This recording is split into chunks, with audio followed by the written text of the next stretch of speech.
buhay.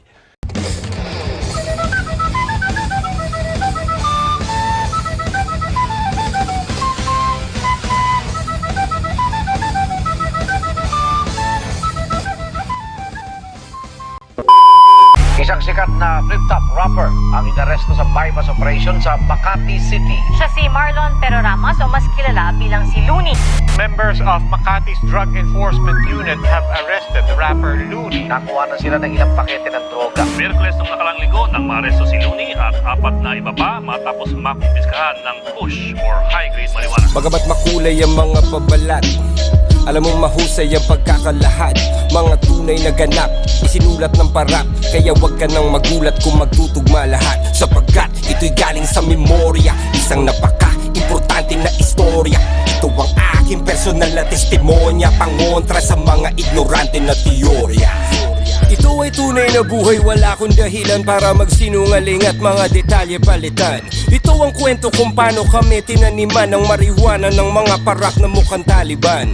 Bandang alas 8 ng gabi sa Pilipinas, sa isang gusali doon sa may Ortigas. 8 oras bago ang rehas ay mahimas. Kasama ko si Ron Henley ng Stick Figures. May interview kami sa radyo nung gabi na yun, tungkol sa marijuana at sa legalisasyon. Pagkatapos namin umalis agad sa estasyon, dahil meron pa akong pupuntahang isang okasyon dun sa poblasyon. Birthday daw ni Sean, yun lang ang alam ko na detalye pa noon.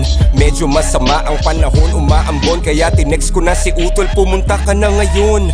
Humiwalay na si Ron, sumakay ng taxi, Dahil bukas may recording pa kami ni Clamsy. Utol kong si Idol, sinundo ako sa lobby gamit ang aking Subaru na tunog Ferrari. Saan tayo pupunta? Private daw na party. Yung reception ay isang hotel dun sa Makati. Bata na may cancer, kumontak kanyang mami. Idol ako ng anak at rap ang kanyang hobby. Pangalan daw ay Sean, walang paki sa money, kasi handang magbayad kahit magkano si daddy. Lumambot ang aking puso nung una ko narinig. Naawa ako kay Sean, mga luha ng ilid, nung nalaman kong lagay na daw ng bata tagilid. Di nyo kailangan magbayad, pupunta ko sa event. Rekta sa Makati kahit traffic ay kainip. Kasama ko si Rude at si Ivan, ang sikip, at si Kuya Albert, yung driver kong mabait, at saka si Idol, aking manager at kapatid na merong thalassemia, isang kakaibang sakit. Kailangan niyan lagi salinan ng dugo na pantawid, at dahil malapit lang sa hotel yung Makati Med, sumabay na lang siya sa amin para mas makatipid. Sabay ka na, pang isang kotse na lang. Yung katabi ko sa backseat, si Rude Boy at si Ivan.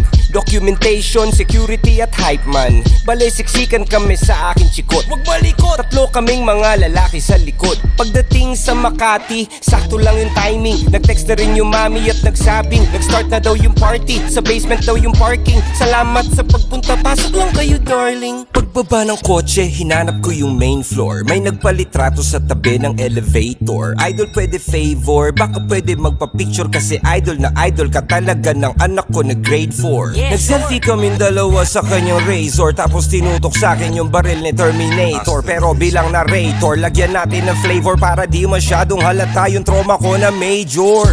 What the fuck? Nakakagulantang, sang katutak ng ninja cup sa amin ng tumambang. Parang Wu-Tang Clan, lampas 10 lumabas sa van. Pasensya na idol, napag-utusan lang. Humakbang paatras at wala nang nagawa. Tinutukan ng bereta sa mukha, pinadapa, pinusasan, pilit pinapatingin sa baba. Mga bulsa namin isa-isa nilang kinapa. Akala ko kidnap for ransom ang sadya, o kaya baka prank lang to na malala lang hiya. Dapa! Kamay sa likod, tingin sa baba! Dapa, sabi! Nakadapa kami habang napapanood ang aking utol na kasalukuyang nakabukod. May tinabi silang kahon, malakas kanyang kutob, na meron tong mga lamang kontrabando sa loob. Tsaka na lang silang nagpakilalang mga parak, nung isa na sa mga kasama nila na sapak. Walang uniforme at nakamaskara lang lahat. Walang Mirandang binasa, basta-basta lang agad may sikat na hotel at ang nakakapagtakay. Maraming CCTV, lahat nakapatay. Wala man lang bodycam na nakalagay, kahit kuha man lang ng cellphone gamit kamay. Sabi daw ng pulisya, sakin daw nakumpiska, pero di makumpirma, kasi walang kahit ni isang saksi na pumirma. Walang video ng palitan magmula nung umpisa. Kung under surveillance pala, dapat may footage ka. Diba? Kung Kung under surveillance pala, dapat may footage na. Kung normal na tao, nagpa-viral pag nahuli siya, paano na lang kaya kung si Looney pa? Nung nasagot ko yung pideya at aking kinundi na, mga ulo nila biglang nagkaroon ng bumbilya. Para ma-promote sa pwesto, ako ang pinuntirya ng mga ninja cops na gustong magbida-bida. Diba? Bigla silang nakaisip ng ideya, kasi napanood nila yung live ko sa pideya. Nung binan nila yung kantang Amats dahil sa tema, pero Maria Hiwaga ni Sasa, walang problema. Aba punyeta, talamak na ang taniman. Bypass daw kaso bakit parang madalian? Diba dapat pinaghahandaan yan at kalimitan? Minaman-mana ng malayuan, malapitan. May mga kamera na nakatago sa pagitan, kaya medyo weirdo kasi walang video ng palitan. Nakala ko ba bypass to na malakihan? Nakakapagtaka lang kaibigan.